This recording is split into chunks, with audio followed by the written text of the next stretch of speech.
क्या आपके साथ कभी ऐसा हुआ है कि आपको पता है कि आपको गुस्सा नहीं करना चाहिए, लेकिन फिर भी आप भड़क जाते हैं?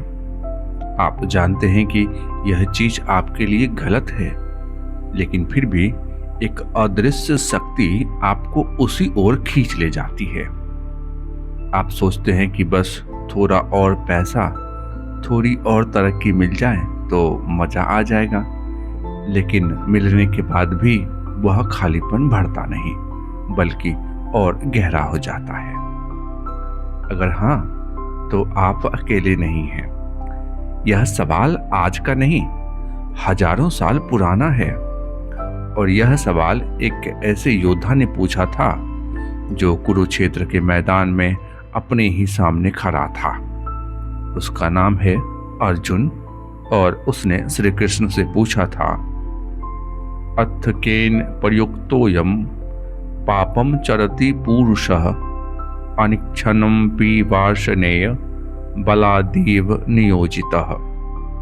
हे कृष्ण, वह आदमी किसके द्वारा प्रेरित होकर बिना चाहे भी जबरदस्ती घसीट जाने की तरह पाप कर्म करता है?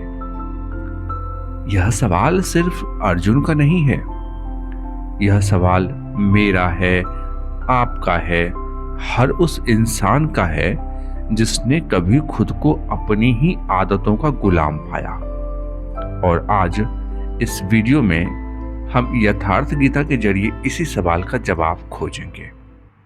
हम सिर्फ यह नहीं समझेंगे कि यह दुश्मन कौन है, बल्कि यह भी समझेंगे कि इसे जड़ से कैसे मिटाया जाए।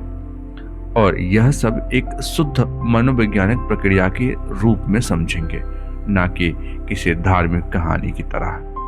तो पूरा वीडियो देखिए, क्योंकि आखिर तक आते आते आप अपने सबसे बड़े दुश्मन को पहचान लेंगे और उसे हराने का रास्ता भी जान जाएंगे। जब अर्जुन ने श्री कृष्ण से यह सवाल पूछा, तो श्री कृष्ण ने कोई लंबा चौड़ा उपदेश नहीं दिया, उन्होंने कोई सिद्धांत नहीं बताया। उन्होंने सीधा बिना किसी लाग लपेट के दुश्मन का नाम लिया। उन्होंने कहा, काम एस क्रोध एस रजोगुण समुद्धवः महासनो महापापमा विद्धेयेन मिह वैरिणम। यह एक बहुत बड़ी बात है जो श्री कृष्ण कह रहे हैं। वे कह रहे हैं कि तुम्हारा असली दुश्मन ना तो बाहर की दुनिया में है, ना किसी और इंसान में।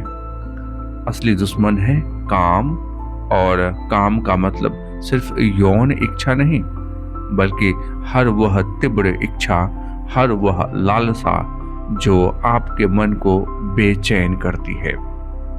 वह पद की लालसा हो सकती है, पैसे की लालसा हो सकती है, और नाम या शोहरत की लालसा हो सकती है। हर वह चीज जिसे पाने के लिए आप बेचैन रहते हैं और जिसके ना मिलने पर आप दुखी होते हैं, वही काम है। श्री कृष्ण इस काम को महासनह कहते हैं, जिसकी भूख कभी शांत नहीं होती।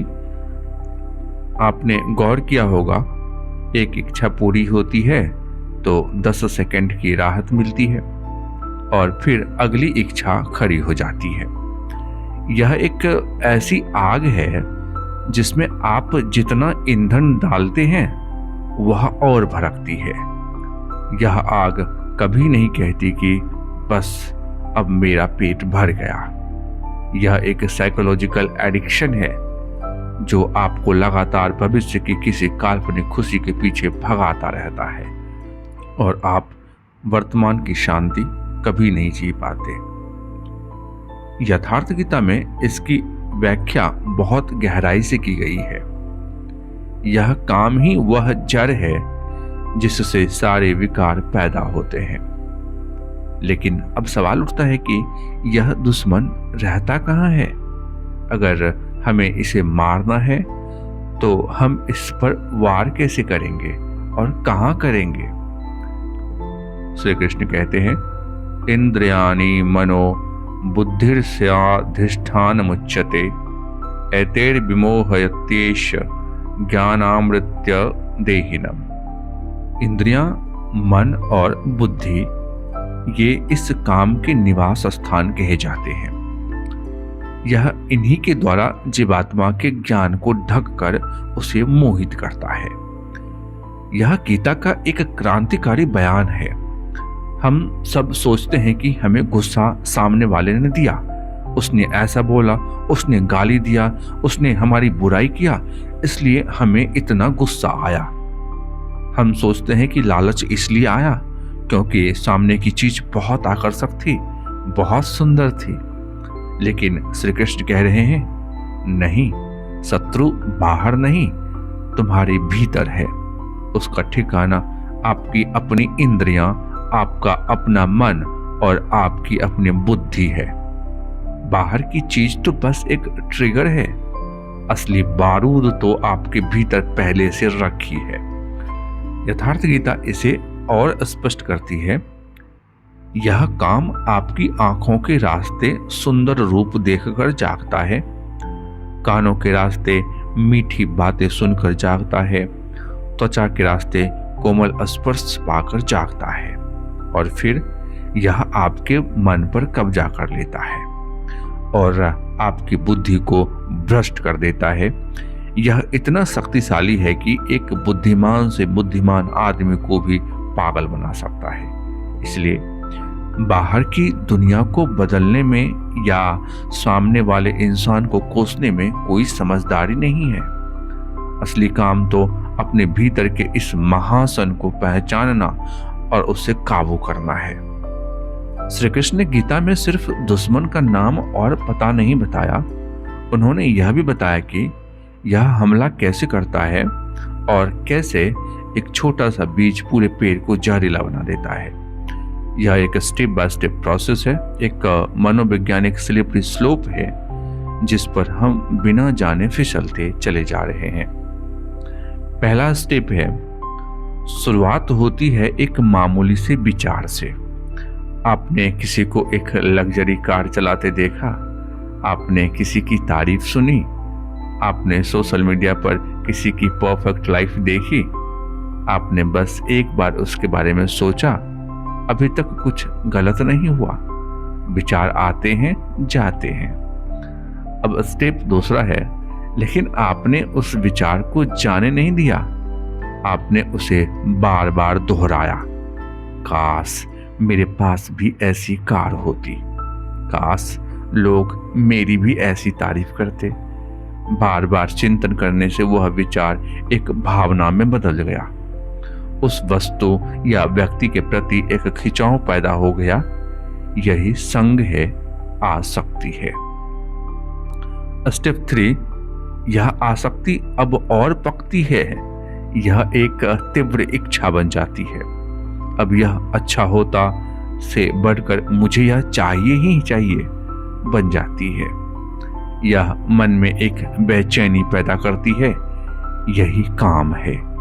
यह एक मानसिक भूख है जो आपको खाए जा रही है। स्टेप 4, अब आप इस चीज को पाने के लिए पागल हैं, लेकिन रास्ते में कुछ बाधा आ गई है। शायद पैसे नहीं है, शायद कोई इंसान आड़े आ गया, शायद परिस्थितियां अनुकूल नहीं हैं। आपकी इच्छा की पूर्ति में जो भी रुकावट है उस पर आपको गुस्सा आता है, आप चिड़चिड़े हो जाते हैं, रिश्ते में कड़वाहट आ जाती है, आप दुनिया को और लोगों को कोसने लगते हैं। स्टेप 5, क्रोध के इस ज्वार में आपकी सोचने समझने की शक्ति चली जाती है। सही और गलत का फर्क खत्म हो जाता है। आप तर्क करने लगते हैं कि मेरा गुस्सा जायज है, सामने वाला ही गलत है। यह एक तरह का मानसिक अंधापन है जहां आप अपनी गलती नहीं देख पाते। यथार्थ गीता इसे ही सम्मोह कहती है, पूरी तरह से मोहित हो जाना। स्टेप 6, अब हालात और खराब होती है। आप अपने जीवन के सबक, अपने अनुभव, अपने संस्कार सब भूल जाते हैं। आप जानते थे कि गुस्सा करने से नुकसान हुआ था, लेकिन इस वक्त आपको वह याद नहीं। आप जानते थे कि लालच ने पिछली बार बर्बाद किया था, लेकिन यह बात अब स्मृति से गायब है। आप एक ऐसे खिलाड़ी की तरह हो जाते हैं जो अपना पिछला मैच और अपनी सारी ट्रेनिंग भूल गया हो। स्टेप 7, यह आखिरी पड़ाव से ठीक पहले का पड़ाव है। जब स्मृति चली जाती है तो बुद्धि निर्णय लेने की क्षमता खो देती है। यथार्थ गीता में बुद्धि को वह क्षमता कहा गया है जो आपको सही रास्ते पर चलाती है, लेकिन काम और क्रोध के वशीभूत हुई बुद्धि पूरी तरह से ध्वस्त हो जाती है। आपको यह समझ ही नहीं आता कि करना क्या चाहिए। स्टेप 8 और फिर अंत आता है। जब बुद्धि ही नष्ट हो गई तो इंसान का गिरना तय है। वह गलत फैसला लेता है, गलत काम करता है और अपनी जिंदगी, अपने रिश्ते, अपनी शांति सब कुछ बर्बाद कर लेता है। यह सिर्फ एक बड़ी गलती नहीं, बल्कि एक आदमी का पूर्ण मनोवैज्ञानिक पतन है। और यह सब शुरू हुआ था एक मामूली से विचार से। तो दोस्तों, यह कोई डरावनी कहानी नहीं, यह एक साइंटिफिक ब्रेकडाउन है। यह हर उस आदत, हर उस एडिक्शन, हर उस आउटबर्स्ट के पीछे का साइकोलॉजी है जिसके लिए आपको बाद में पछताना पड़ता है। लेकिन अच्छी खबर यह है कि अगर इस चक्र को समझ लिया जाए तो इसे तोड़ा भी जा सकता है। अब तक हमने समस्या को समझा, अब बात करते हैं समाधान की। श्री कृष्ण ने अर्जुन को जो उपाय बताया वह कोई जादू टोना नहीं, बल्कि एक सटीक मनोवैज्ञानिक रणनीति है। पहला कदम, श्री कृष्ण कहते हैं, हे अर्जुन, तू पहले इंद्रियों को वश में कर। यह बहुत तार्किक है। चूंकि काम का प्रवेश द्वार इंद्रियां हैं, तो पहली सुरक्षा यहीं पर लगानी है। इसका मतलब आंखें फोड़ लेना या दुनिया से भाग जाना नहीं है। इसका मतलब है अपने इनपुट को नियंत्रित करना। आप क्या देखते हैं, क्या सुनते हैं, किस तरह की संगति में रहते हैं, यह सब आपके मन का खाना है। अगर आप जंक खाएंगे तो मन बीमार होगा ही। दूसरा कदम, यहां श्री कृष्ण एक बहुत खूबसूरत साइकोलॉजिकल हायरार्की समझाते हैं। वे कहते हैं, इंद्रियां तो स्थूल शरीर से सूक्ष्म और शक्तिशाली हैं, लेकिन इंद्रियों से भी सूक्ष्म और शक्तिशाली है हमारा मन। मन से भी सूक्ष्म है बुद्धि, और बुद्धि से भी परे, यानी सबसे सूक्ष्म और सबसे शक्तिशाली है वह आपकी आत्मा। आमतौर पर हम सोचते हैं कि हम अपने फीलिंग्स, अपने विचारों के गुलाम हैं, लेकिन श्री कृष्ण कह रहे हैं, आप तो मन के भी मालिक हैं, आप बुद्धि के भी पार हैं। जब आप यह मानने लगते हैं कि मैं बेचारा, मेरा मन बहुत चंचल है, मैं कुछ नहीं कर सकता, तो अपने से कमजोर शत्रु के सामने आत्मसमर्पण कर रहे होते हैं।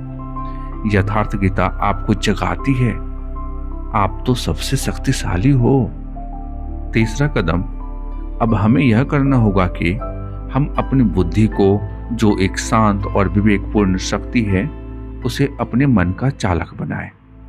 जब मन में कोई तीव्र इच्छा, कोई क्रोध उठे तो तुरंत अपनी बुद्धि से सोचें, यह काम का आक्रमण है, यह वह पुराना दुश्मन है, यह मुझे उसी विनाश के चक्र में ले जाना चाहता है। यह एक छोटा सा सेकंड का विराम, एक जागरूकता का क्षण आपके पतन की गाड़ी को ब्रेक लगा सकता है। यही बुद्धि द्वारा मन का संयम है। चौथा कदम, किसी भी इच्छा या गुस्से से मत लड़िए, क्योंकि लड़ाई में भी एक तनाव है, एक संघर्ष है जो उस भावना को और ऊर्जा देता है। आप उसे बस देखें, एक दर्शक की तरह। जैसे आप सड़क के किनारे खड़े होकर ट्रैफिक देख रहे हैं, वैसे ही अपने मन के अंदर के उस उत्तेजना की ट्रैफिक को देखें। ना उसे अच्छा कहें ना बुरा, ना उसे रोकें ना बहाएं, बस देखें। यथार्थता इसी को अस्तित्व प्रज्ञता का लक्षण कहती है। 5वां कदम, इसे एक आदत बनानी होगी, और आदतें बनती है हमारे आहार विहार से। जैसा हमने पिछले वीडियो में समझा, सात्विक भोजन, प्राणायाम, ध्यान और अच्छी संगति, ये सब आपके मन को निर्मल बनाते हैं। जब मन निर्मल होता है, सत्वगुण बढ़ता है, तो काम और क्रोध रूपी कीचड़ अपने आप नीचे बैठने लगता है, उसमें उफान नहीं आता। यथार्थ गीता में बताया गया संयम, योग और आराधना का मार्ग यही है, एक निर्मल अंतःकरण बनाना, जहां ये विकार टिक ही ना सके। दोस्तों, हमने आज समझा कि हमारा असली दुश्मन कोई बाहरी इंसान नहीं, हमारे अंदर बैठा काम है, जो रजोगुण से पैदा हुआ एक कभी ना बुझने वाली आग है।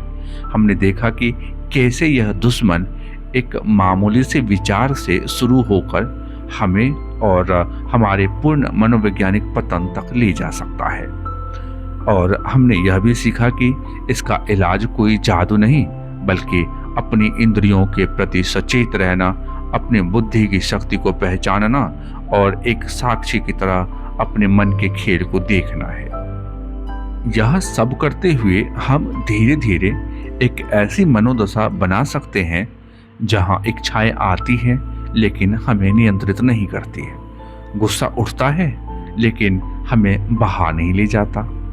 यह कोई संत महापुरुष बनने की बात नहीं है, यह एक बेहतर, शांत और अधिक संतुलित इंसान बनने की एक व्यवहारिक मनोवैज्ञानिक प्रक्रिया है। यथार्थ गीता का यही व्यवहारिक ज्ञान है जो आज के युग में और भी प्रासंगिक है। तो अगली बार जब आपको लगे कि कोई इच्छा आपको बेकाबू कर रही है या गुस्सा आपके सर पर चढ़ रहा है, तो एक पल रुकिए, अपनी बुद्धि से पूछिए, क्या मैं वाकई यही हूँ या मैं वो हूँ जो यह सब देख रहा है? यह एक सवाल आपकी पूरी दुनिया बदल सकता है। अगर आपको यह वीडियो पसंद आया हो और आपको लगता है कि यह किसी और की भी काम आ सकता है जो गुस्से या किसी लत से जूझ रहा हो, तो इसे लाइक और शेयर जरूर करें। चैनल को सब्सक्राइब करना ना भूलें, ताकि इसी तरह का और भी जीवन बदलने वाला ज्ञान आपको मिलता रहे। कमेंट में बताएं कि इस वीडियो के बाद आपको खुद में कौन सी बात सबसे पहले बदलनी है। मिलते हैं अगले वीडियो में। ओम तत्सत।